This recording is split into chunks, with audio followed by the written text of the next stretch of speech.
You know, one of the things more people seem to be aware of since watching our program is reading labels.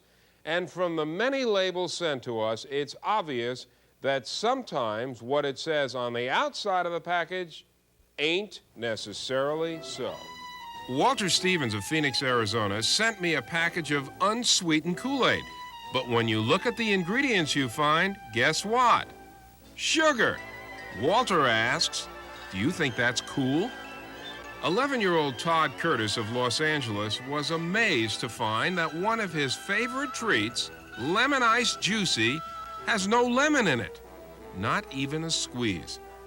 As a matter of fact, it's made of 70% apple juice. How do you get an apple to taste like a lemon?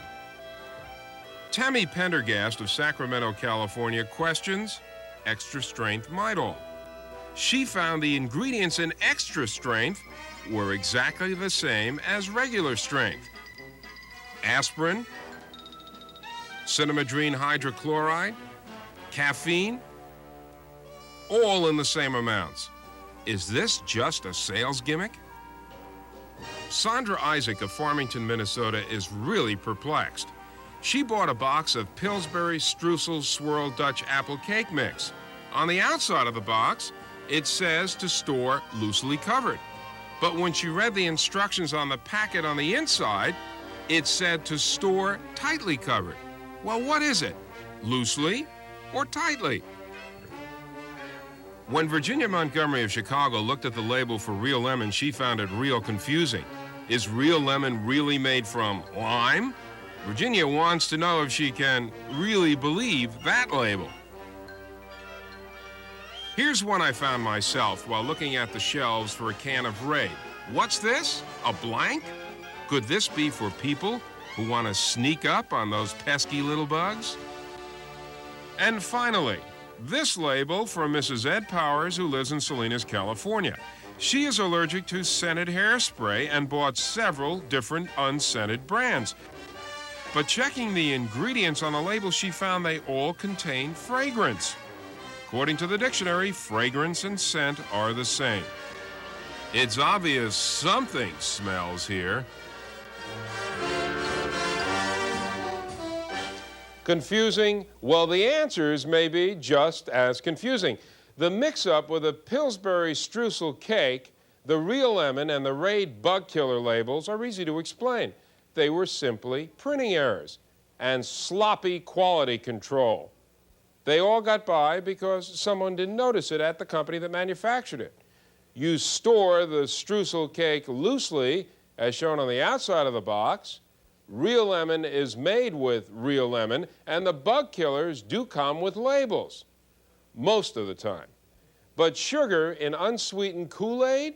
Well, according to General Foods, the sugar is not used as a sweetener, but to keep the product flowing through the package line to assure the accuracy of the fill weight. General Food claims the amount of sugar per 8 ounces is insignificant and not harmful to those who must avoid sugar. I hope that makes more sense to you than it does to me. Apple juice is used in their Lemon Ice Juicy, according to the manufacturer Guido, because it has the least amount of aftertaste when frozen.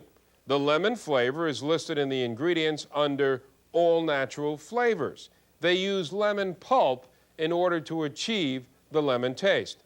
They certainly don't explain that on the package, do they? Now about extra strength Midol. The manufacturer, the Sterling Drug Company, says regular and extra strength Midol are the same.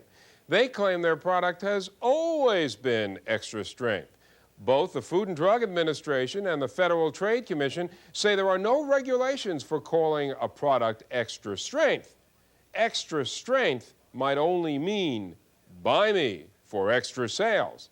And finally, is unscented hairspray with fragrance really unscented? Fabergé in New York says, and I quote, almost every ingredient that goes into a product has an odor, and that it is necessary to neutralize the odor in order to come up with a scent that has no odor. In other words, they have to add fragrance so that it won't smell. Now, nobody said the explanations were going to be easy. You know, we all fought hard to get labeling laws passed, And manufacturers should have some pretty good reasons for any mistakes or confusion.